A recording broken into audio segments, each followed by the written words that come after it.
카메라 오픈했고 2번 카메라 오픈 3번 카메라 시작. 자, 읽어주세요. 셀러리맨 아트 컬렉터 김정환 지음. 한번 보여주세요. 이렇게 카메라 세대. 네. 오케이, 읽으시면 돼요. 저 같은 직장인도 미술품을 모을 수 있을까요? 같은 듯 다른 미술품 투자와 주식 투자. 멀리서 보면 유사하고 가까이 보면 다른 주식시장과 미술시장. 주식시장과 미술시장의 유사한 점은 무엇일까? 매도와 매수를 바탕으로 거의 완전 경쟁시장이 존재한다는 점이다. 그 시장을 주도하는 어떤 흐름, 즉 주도주나 주요 작가가 나타난다.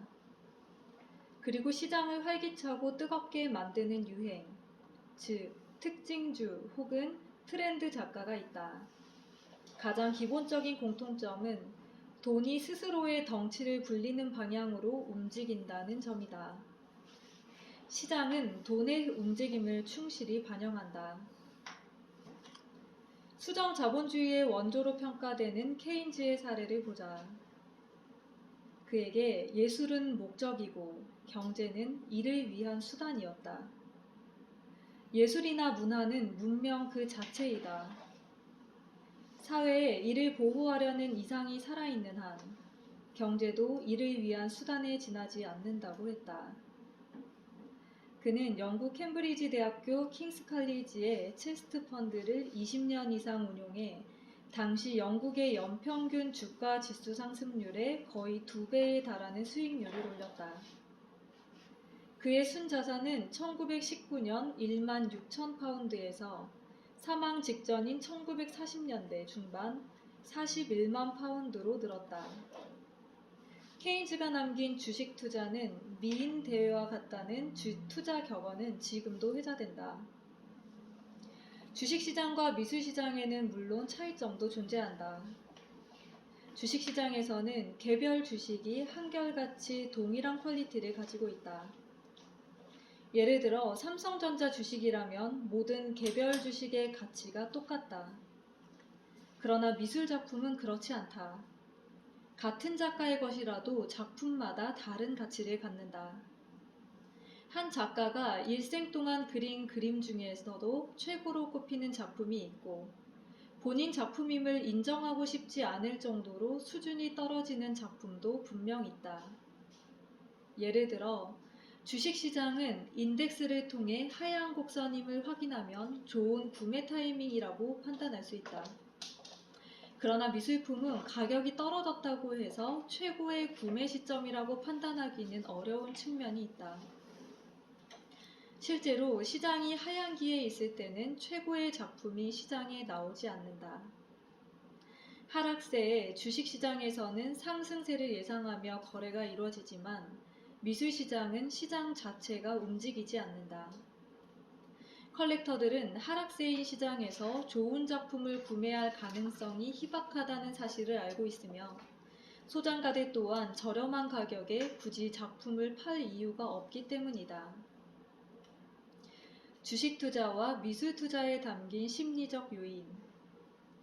주식 투자를 할 때는 자신만의 관점이 아닌 다른 사람들의 관점도 살펴봐야 한다. 많은 사람이 사고 싶어하는 주식에 투자할 때 주가가 잘 올라가기 때문이다. 성장성이 높은 기업이라고 주장해도 사람들이 동의하지 않으면 주가는 움직이지 않는다.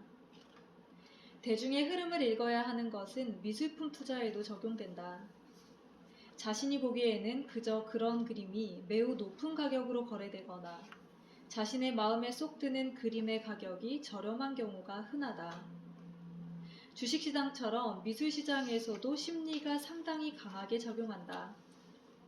투자가 목적이라면 사람의 마음을 읽어야 한다. 증권 분야에 오래 있다 보니 종종 주식 투자에 성공하려면 어떻게 해야 하는지에 대한 질문을 많이 받는다. 그러면 나는 항상 대중과는 반대의 길을 가라고 대답한다. 주식 투자로 성공한 투자자들은 예외 없이 대중의 투자 심리를 읽고 대중이 투자하는 것과는 정반대로 투자해 성공을 거둔다. 투자란 결국 심리를 놓고 벌이는 싸움이다. 실제로 미술품은 경제적 논리만으로는 설명될 수 없는 독특한 이유로 가격이 움직인다. 저마다 무엇으로도 대체할 수 없는 고유한 세계를 갖고 있기 때문이다.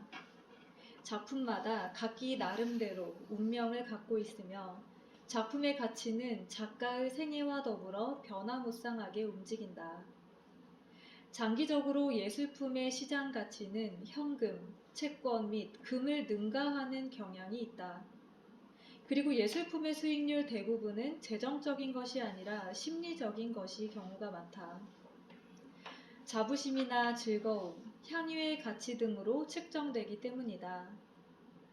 런던 비즈니스 스쿨의 재무학 교수 엘로이 딤슨과 크리스토프 스펜저스가 예술품을 감성적 자산이라고 부르는 것도 이와 같은 맥락이다. 미술시장은 주식시장과는 다르게 접근해야 개성이 강하고 유일하다는 미술품의 특성 때문에 미술시장은 주식시장과 다르게 접근해야 한다. 주식시장에서는 투자자가 삼성전자 주식을 사지 못하더라도 현대자동차 등 우량주를 매입해 기대 수익을 얻을 수 있다. 그러나 미술품은 대체품이 거의 없다. 따라서 원하는 미술품이 있다면 가격이 천정부지로 오르더라도 일단 사고 봐야 한다. 주식시장의 투자 상품은 여러 사람의 손에서 가격이 결정되고 공유된다. 삼성전자 한 주의 가격은 시장에 의해 결정된다. 반면 미술품은 소유자가 독점하고 있기 때문에 이를 갖기 위해서는 소유자가 부르는 가격에 의지하는 수밖에 없다. 또한 주식은 빈번하고 지속적으로 거래될 수 있다. 몇 분 안에 삼성전자 주식을 팔고 현대자동차 주식으로 갈아탈 수 있다. 그러나 미술품은 거래 횟수가 적고 지속성도 희박하다. 한번 시장에서 팔린 미술품은 영원히 시장에 나오지 않거나 여러 해가 지나서 나올 수도 있기 때문에 원하는 때 거래할 수 없다. 주식은 투자자가 실물을 갖고 있지는 않지만 언제고 가격이 상승할 때 팔 수 있다는 긍정적인 가치를 갖는다. 반면 미술품은 보유 시 부정적인 가치를 갖는다. 도난에 대비해 보험도 들어야 하고 시간이 지나면서 보존, 보수 비용이 들어간다. 매매 시 각종 수수료와 세금 등 부대 비용도 적지 않다. 이처럼 변수가 많은 미술시장을 주식시장과 같은 논리로 접근하고 해석하는 것은 적절하지 않아 보인다. 미술시장의 독특한 특성을 낱낱이 이해하기란 쉽지 않다. 그럼에도 불구하고 미술품에 대한 투자가 계속해서 이뤄지고 있고 세계적인 부호들 역시 앞다투어 투자하고 있다. 단순히 미술품에 대한 애정 때문만은 아닐 것이다. 기축통화로서 미국 달러화 위치가 흔들리고 통화가치 변동폭이 커지면서 예측이 어려워지고 있다. 통화가치 변동에도 해지를 해야 하는 부담이 생긴 것이다. 미술품만큼 통화가치 변동에 방어적인 상품이 없다. 파는 시점에 받고 싶은 통화를 선택할 수 있기 때문이다. 전 세계 주요 도시에서 이를테면 뉴욕, 런던, 파리, 홍콩, 도쿄, 서울 등 어디서든 제값받고 팔 수 있는 블루칩이 미술품이다. 요즘은 나라마다 경기 회복 속도나 성장 구조가 달라 인플레이션을 걱정하는 나라가 있는가 하면 디플레이션을 걱정하는 곳도 있다. 미술품은 두 경우 모두 최적의 해치 수단이 될 수 있다. 끝났나요? 예. 그러면 이제 몇 분 찍었냐면 9분인데 한 1분만 제가 이제 우리 책 읽는 여자 B이신데 일단 이름은 얘기 안 하고 그 마지막에 그 부분 그 주식 그 사람 주식 애널리스트죠? 네. 뭐 주식을 오랫동안 증권가에 계신 분인데 거기 마지막 페이지에 보면은 기축통화 얘기가 나오잖아요. 그러니까 기축통화 달러의 그 권위가 사라져가는 그러면서 이제 그 사람은 미술품이 이제 해지 수단이다 이렇게 보고 있거든요. 근데 저는 뭐 한 2년 전부터 예측을 하기를 미술품이 아예 통화 수단의 그 본위가 될 것이다라고 예측을 하고 있단 말이죠. 그 혹시 그거 읽으면서 제가 했던 이야기 좀 떠올랐나요? 네. 그쵸, 떠올랐죠 네, 분명히. 떠올랐어요. 왜냐면 내가 예전부터 얘기를 했기 때문에 네. 분명히 떠올랐을 거야. 깜짝 놀랐어요. 방금 놀랬죠? 들으면서. 내가 그 느낌을 이 음. 영상에 담고 싶은 거예요. 음. 정말 그 현실로 간다니까요. 음. 지금 증권사 애널리스트도 언급을 하고 있잖아 지금.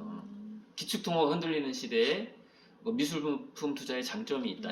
굉장히 좋은 해지 수단이다. 딱 얘기하고 있잖아요. 예, 그 부분을 담고 싶었고 일단은 카메라 1번 끄고